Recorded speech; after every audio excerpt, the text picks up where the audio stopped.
현재 미 바이든 정부의 한국에 대한 차별적 정책이 연달아 이어지고 있는 가운데 미국의 공화당 의원들과 주지사들이 바이든 정부의 반기를 들고 나선 상황입니다.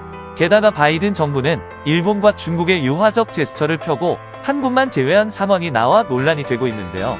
바이든 정부는 일본과 새로운 반도체 협력을 전격 다지고 있다는 소식이 들려오고 있으며 심지어 이번 반도체 법안의 핵심이라고 설명되는 중국에도 이해할 수 없는 승인을 했습니다. 이에 미국 정치인들조차 들고 일어난 상황이며 한국은 파격적인 움직임을 보이고 있다는데요.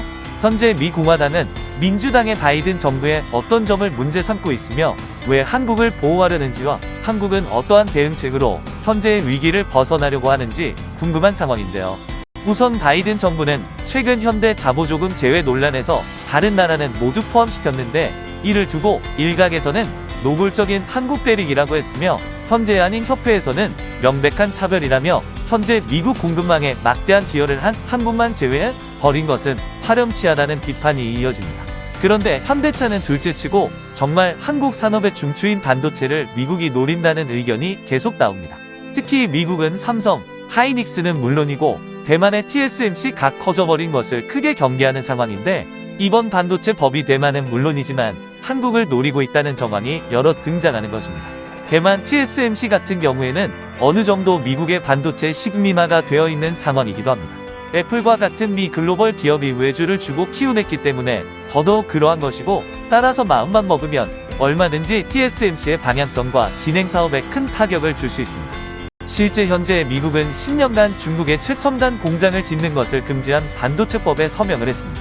따라서 사실상 TSMC의 중국 내 첨단 공정 공장은 물거품되었다는 이야기가 나오고 있으며 TSMC는 미국의 투자를 확대할 것으로 보이며 이는 어쩔 수 없는 흐름으로 관측되는데 미국이 대만에서 손을 떼어버리면 대만은 그대로 안보에 치명적인 손상이 오기 때문이기도 하죠. 결국 TSMC는 미국의 3나노 첨단 공정을 가동하는 공장을 대규모로 짓기로 결정한 상황이고 일본에조차 TSMC 공장을 설립하기로 하는 등 발빠르게 동맹의 요구에 응답하고 있습니다.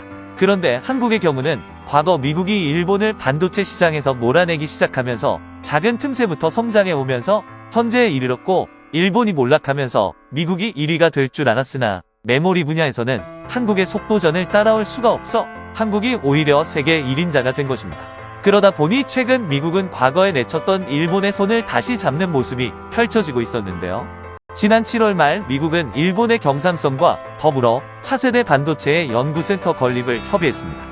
여기에는 최근 한국의 7조 원 투자를 막아선 미국의 넘은 도상무부 장관이 투입되었으며 이들은 이 나노급의 반도체 라인을 2015년까지 설립하는 것을 목적으로 미일 연구를 협의한 것입니다. 관계자들은 미국이 양자 컴퓨터와 관련한 최첨단 기술에 일본을 선택했고 지원했다는 것입니다.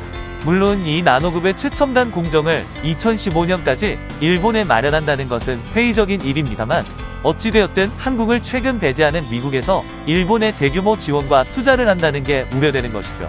미국은 비메모리 분야가 세계 최강이며 일본에서는 소보장 분야의 강점이 있어 이를 노린 것이고 이러한 배경에는 미국 반도체의 위상을 전 세계 최고로 만든다는데 그러한 움직임이 있는 것입니다. 하지만 여기까지는 그렇다고 하겠지만 그 이후 바이든 정부는 이제 미 공화당까지 폭발시켰는데요. 마이크 루비오 공화당 의원은 미 정부가 최근 중국의 미국 반도체 기업 판매를 승인했다면서 전격 바이든 정부를 비판하고 나섰는데요. 반면 한국에는 같은 경우 반대를 했던 것입니다. 우선 2011년 6월경에 미 매체 포린 폴리시에 따르면 미국 정부는 한국의 매그나치 매각 중지를 명령했습니다. 당시 매그나칩은 미국과 아무런 관련 없는 한국 회사로 중국에 약 1조 6천억 원의 인수를 앞두고 있었습니다. 여기까지 오늘 무슨 생겼는가였습니다. 시청해주셔서 감사합니다. 잘 부탁드립니다.